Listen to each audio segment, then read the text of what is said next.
नमस्कार दोस्तों, best of story में आप सभी दोस्तों का स्वागत है।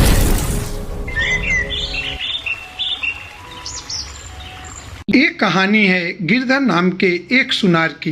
गिरधर की आदत थी रोजाना सुबह भगवान शिव का पूजा पाठ करके वह गल्ले पे बैठता था, लेकिन कोई भी अगर भिखारी उसके दुकान पे आता था तो वह उसे भगा देता था। ओम नमः शिवाय, ओम नमः शिवाय, ओम नमः शिवाय, ओम नमः शिवाय, ओम नमः शिवाय। सेठ जी, बहुत भूख लगी है, थोड़ा पैसे दे दो, कुछ खा लूंगा। चल चल हट जा यहाँ से। तो जाना सुबह सुबह दिमाग खराब करने के लिए आ जाते हैं, बस दुकान खोलने की देर है, इन भिखमंगों की लाइन लग जाती है। चल। वह भिखारी वहां से खाली हाथ लौट गया और तभी गिरधर का दोस्त आ गया। क्या बात है गिरधर, तू इतना गुस्से में क्यों है? अरे क्या करूं यार, दुकान खोली नहीं कि ये भिखारी मांगने आ जाते हैं। ये बाजार में हर समय भिखारी घूमते रहते हैं, बहुत परेशान किया हुआ यार इन्होंने। चल छोड़ गुस्सा, कोई बात नहीं, एक कप चाय पिला यार। हाँ अभी मंगवाता हूँ। गिरधर अपने दोस्त के लिए चाय मंगवा लेता है। उधर कैलाश पे बैठे भोलेनाथ अपने किसी भक्त को गलत राह पे नहीं जाने देते। इधर देख रहे थे कि क्या हुआ भोलेनाथ, आप मंद मंद मुस्कुरा क्यों रहे हैं? देवी पार्वती, वो देखो मेरा भक्त गिरधर, वो मेरी पूजा बहुत मन से करता है, पर वो ये नहीं जानता कि मेरी असली पूजा तो गरीब और बेसहारा लोगों की सहायता करने से है, क्योंकि धरती के प्रत्येक प्राणी में मेरा वास है। अभी कुछ देर पहले ही उसने एक जरूरतमंद को अपने द्वार से खाली हाथ ही लौटा दिया। प्रभु, फिर तो आपको अपने भक्त को सही मार्ग पर लाना ही होगा। देवी पार्वती, मैं गिरधर के द्वार पर अवश्य जाऊंगा। अब वो तो उसे देखना है कि वो मुझे पहचान पाता है या फिर नहीं। भगवान शिव एक भिखारी का भेष बना लेते हैं और गिरधर के दुकान पे पहुंचते। उधर गिरधर भगवान शिव का पूजा ही कर रहा था। महादेव, मैं आपकी रोजाना सच्चे मन से पूजा करता हूँ, हमेशा आपका नाम लेता रहता हूँ, फिर भी आप मुझे दर्शन नहीं देते हो प्रभु। प्रभु, मेरी इच्छा है कि आप मुझे दर्शन दो, मैं आपके दर्शन पाना चाहता हूँ प्रभु। ओम नमः शिवाय, ओम नमः शिवाय, ओम नमः शिवाय। बेटा, आज सुबह से कुछ भी नहीं खाया है, थोड़ी मदद कर दो तो मैं कुछ खा लूंगा। लो, फिर आ गया एक और मांगने के लिए। मैं तो सच में परेशान हो गया हूँ, ठीक से थोड़ी देर पूजा और मंत्र जप भी नहीं कर सकता। ये दुकान खुली नहीं कि मांगने के लिए दुकान के सामने खड़े हो जाते हैं। अरे चलो चलो चलो चलो जाओ यहाँ से, सुबह सुबह दिमाग मत खराब करो। ओम नमः शिवाय, ओम नमः शिवाय।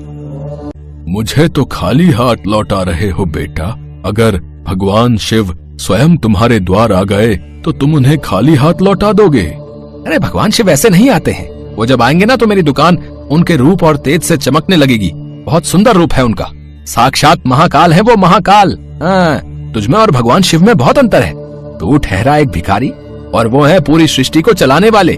भगवान शिव है वो, अगर उनके मुझे दर्शन हो गए तो उनकी मैं खूब सेवा करूंगा। हाँ, अगर मैं ये कहूँ कि मुझ में भी उनका ही वास है बेटा, और इस जगत के प्रत्येक प्राणी में उनका वास है, तो क्या तुम फिर भी मुझे कुछ नहीं दोगे?